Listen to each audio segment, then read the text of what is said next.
Hey guys, so I wanted to show you what I've been up to here lately, and I've been making a bunch of these plaques here. I got commissioned to make a bunch of these, which is kind of a new experience. This is the test one, and so I'm actually making the plaque itself. So I'm doing the OG radius, I'm doing the key slot, cutting them to size just from the ground up.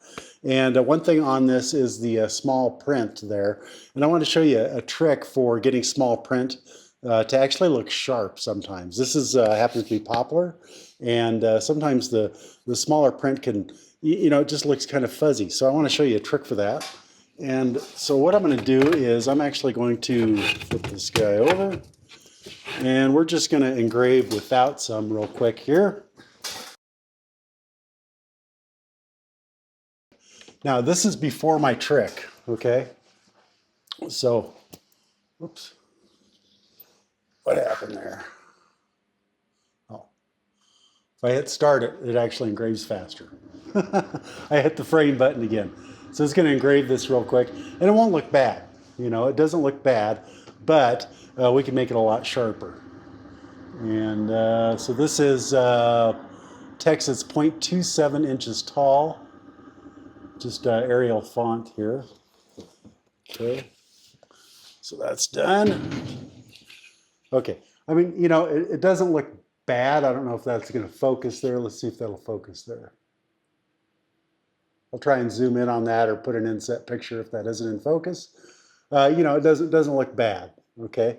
But now what I'm going to do is a little trick. So you go into Lightburn, and in a nutshell, I've selected my text. I'll zoom in on the screen when it comes time to production here. And then I'm going to hit Control D, okay? So that's duplicate. You can also go up to the edit and hit duplicate there, but Control D. And then I'm going to not touch any select or anything, and I'm going to go down to a layer that is actually an outline layer. So it's a line instead of an engrave. I'm going to zoom in on that guy and see if you can see it. So mainly what you can see here now is my engraving. I'm going to turn that engraving layer off so that you can see that outline layer a little better. Don't know if you can see that. I've got green as my outline layer. And so now it's going to go over that. On this poplar here, I was doing 85 millimeters a second and 100% power for the engraving. On this outline, I'm just doing 100% power, 100 speed, 100 millimeters a second. So it's going to go really fast. Let's go ahead and let's just take this home.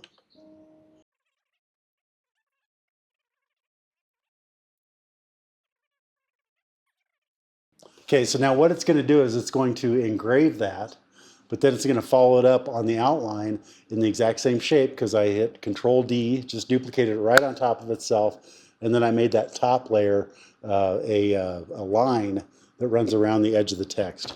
It does make the text a little bit darker, so if you don't want a darker look, don't do this, or adjust your initial engrave or the power on that outline. So it's just about done here. Okay, so there it is. And let's see if that'll focus on there. Kinda, might focus. I'll do a close-up of that so that you can see what that actually looks like. The other thing I'm going to do real quick is sometimes I've noticed on this poplar, you get a little bit of that soot on there. Soot, I should say. Okay, so now hopefully you can see just how much better that looks there. I'm going to see if I can get him to focus there. Kinda, maybe he's focused on there. We'll see. So just a really quick tip, put an outline on small letters, and this works on really, really small lettering. I don't know if you'll be able to see that right here, but on those little tiny letters that say Keith County, you can actually read those really clear, and I don't think those are smaller than 1/8 of an inch. And so that really helps, just adding a little bit of outline to your letter, and it can really sharpen up that small text. So there you go, quick tip for the week. Dance, you crazy monkey, dance!